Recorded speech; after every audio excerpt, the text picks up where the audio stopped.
আপনি দেখবেন কোরআনে অসংখ্য জায়গায় আল্লাহ তাআলা শিরিককে জুলুম অর্থে ব্যবহার করেছেন। এই শিরিকটা হচ্ছে ইন্না শিরকা লাজুলমুন আজিম। শিরিক যখন একজন ব্যক্তি করে ওই ব্যক্তির জন্য জান্নাত হারাম হয়ে যায়। শিরক করলে ওই ব্যক্তিটা নাপাক হয়ে যায়। কিয়ামতের দিন আল্লাহ তাআলা তাদেরকে অন্ধ করে উঠাবেন। সূরা আল আনআমের ৮২ নম্বর আয়াতে কারিমায় আল্লাহ তাআলা বলেন যে আল্লাযিনা আমানু, যারা ঈমান এনেছো, ওয়ালাম ইয়ালবিসু ঈমানাহুম বিজুলমিন, কিন্তু তাদের ঈমানকে জুলুমের সাথে সংমিশ্রণ করনি, যারা ঈমানটাকে কুলসিত করনি, উলাইকা লাহুমুল আমনু ওয়া হুম মুহতাদুন, যে সে সমস্ত মানুষই দুনিয়া এবং আখিরাতে নিরাপত্তা লাভের অধিকারী এবং তারাই হেদায়েত প্রাপ্ত। তো এই আয়াতে কারিমায় আল্লাহ তাআলা যে জুলুমের কথা বলেছেন, এখানে জুলুম মানে হলো শিরক।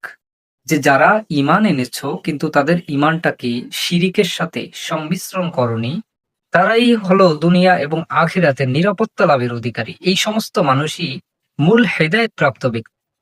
আপনি দেখবেন কোরআনে অসংখ্য জায়গায় আল্লাহ তাআলা শিরিককে জুলুম অর্থে ব্যবহার করেছেন। যেমন সূরা লুকমানের ভিতর আল্লাহ তাআলা বলেছেন যে শিরিকটা হচ্ছে ইন্না শিরকা লাজুলমুন আজিম। শিরিকটা হচ্ছে মহান জুলুম।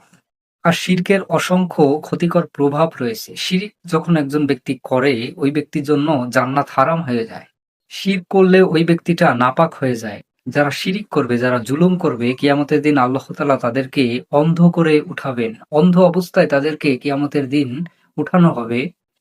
এইজন্য আমাদের প্রত্যেককে শিরিক থেকে দূরে থাকা একান্ত আবশ্যকীয় একটি বিষয়। একজন ঈমানদারের ১ম কাজই হচ্ছে নিজের ঈমানটাকে বিশুদ্ধ করা। নিজের ঈমানটাকে সমস্ত প্রকার শিরিক, কুফর, বেদাত, নেফাক থেকে নিজের ঈমানটাকে বিশুদ্ধ করা। আর এজন্যই আল্লাহ তাআলা সূরা মুহাম্মাদের ১৯ নম্বর আয়াতে কারিমায় বলেছেন যে ফা'লাম, যে তোমরা ইলম শিখো, জানো। কিসের? আন্নাহু লা ইলাহা ইল্লাল্লাহ, যে আল্লাহ ছাড়া প্রকৃত সত্য কোনো ইলাহ নেই। ওয়াস্তাগফির লিযামবিকা ওয়ালিল মুমিনিনা ওয়াল মুমিনাত, যে এরপরে ইস্তেগফার করো। এখানে ইস্তেগফার মানে হচ্ছে আমল। তো সর্বপ্রথম একজন ব্যক্তিকে লা ইলাহা ইল্লাল্লাহর ইলম শিখতে হবে। যে আমি যে লা ইলাহা ইল্লাল্লাহ বললাম, মৃত্যু পর্যন্ত কি এটা আমার ঠিক আছে কিনা? না কখনো আমি আবার লা ইলাহা ইল্লাল্লাহ বিধ্বংসী কাজ করেছি কিনা? আমার ঈমানটা কি ভেঙে গিয়েছে কিনা? এ ব্যাপারে গভীর ইলম অর্জন করার পরে একজন ঈমানদার সে আমল করবে।